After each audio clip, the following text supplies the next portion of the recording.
bonjour ou bonsoir. Tout dépend de l'heure à laquelle tu es tombé sur cette vidéo. Si tu as eu la chance de tomber dessus, profite-en jusqu'au bout, car elle peut vraiment t'apporter quelque chose d'important. Aujourd'hui, nous allons parler d'un livre très spécial, le livre de Mormon.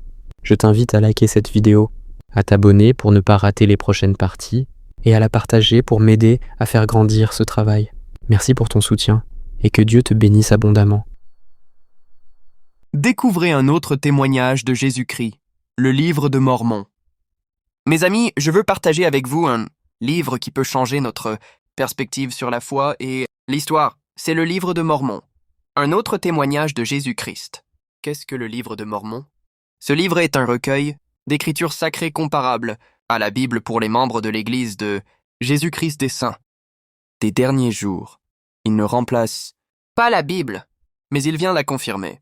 Une histoire ancienne. Il raconte l'histoire religieuse et les civilisations d'un peuple ancien qui vivait sur le continent américain depuis environ 2200 ans avant Jésus-Christ, jusqu'en 421 après Jésus-Christ. Prophètes auteurs, on croit que d'anciens prophètes, tels que Néphi, Alma et Mormon, ont gravé ces annales sur des plaques d'or. Traduction. Révélé. Le prophète Joseph Smith l'a traduit dans les années 1820 par le don et le pouvoir de Dieu. Le message central du livre. Le point central du livre de Mormon est l'idée que Jésus est le Christ, le sauveur du monde, la visite du Christ. La plus belle partie du livre est lorsqu'il raconte comment Jésus-Christ lui-même a visité ce peuple en Amérique après sa résurrection. Il leur a enseigné son évangile, il a guéri les malades et il a organisé son église parmi eux. Un livre pour aujourd'hui, Mormon. Le prophète historien qui a abrégé les annales et son fils Moroni ont préparé le livre spécialement pour notre génération. Ils ont prié pour qu'il nous rapproche de Jésus. Et pourquoi devriez-vous le lire? Le livre de Mormon contient la plénitude de l'évangile éternel. Il nous enseigne des principes clairs et importants concernant la chute d'Adam et Ève, la rédemption de la mort physique et spirituelle, la naissance, la vie, la mort et la résurrection de Jésus-Christ. Comment trouver la paix et le bonheur? Celui qui obéit à ces principes peut se rapprocher de Dieu plus qu'avec aucun autre livre. Je vous invite à prendre le temps de lire le livre de Mormon par vous-même. Demandez à Dieu avec foi si ce livre est vrai. J'ai l'assurance que si vous le faites avec un cœur sincère, vous recevrez un témoignage à son sujet. Introduction. Le livre de Mormon est un volume d'écriture sainte comparable à la Bible. Il est le compte rendu des relations de Dieu avec d'anciens et habitants de l'Amérique et contient la plénitude de l'évangile éternel. Il fut écrit par l'esprit de prophétie et de révélation par beaucoup de prophètes du temps passé. Leurs paroles, écrites sur des plaques d'or, furent citées et abrégées par un prophète et historien du nom de Mormon. Les annales parlent de deux grandes civilisations. L'une vint de Jérusalem en 600, sépara plus tard en deux nations, appelées Néphite et Lamanite.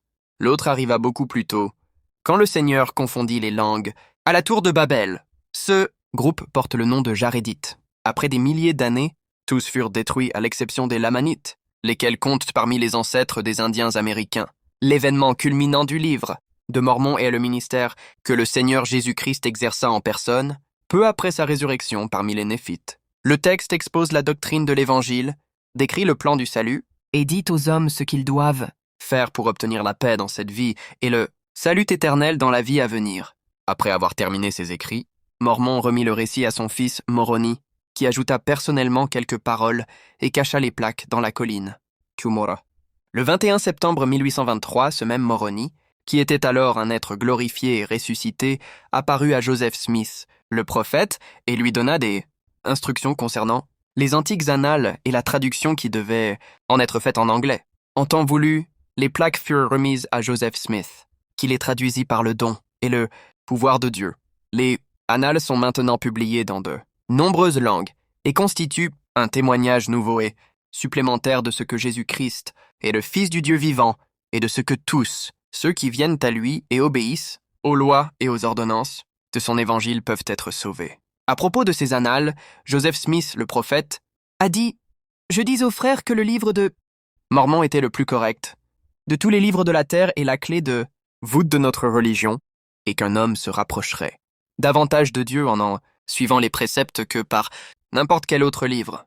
Le Seigneur prit des dispositions pour qu'en plus de Joseph Smith, 11 autres hommes vissent de leurs propres yeux les plaques d'or et fussent témoins spéciaux de la véracité et de la divinité du livre de Mormon. On trouvera leur témoignage ci-après sous les titres « Témoignage de 3 témoins » et « Témoignage de 8 témoins ».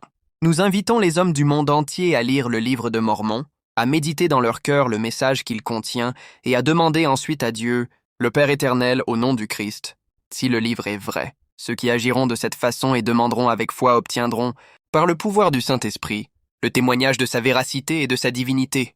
Voir Moroni 10, 3, 5. Ceux qui obtiendront ce témoignage divin du Saint-Esprit sauront aussi, par le même pouvoir, que Jésus-Christ est le Sauveur du monde, que Joseph Smith est son révélateur, et son prophète en ces derniers jours, et que l'Église de Jésus-Christ est saint des derniers. jour est le royaume du Seigneur établi de nouveau sur la terre pour préparer la seconde venue du Messie.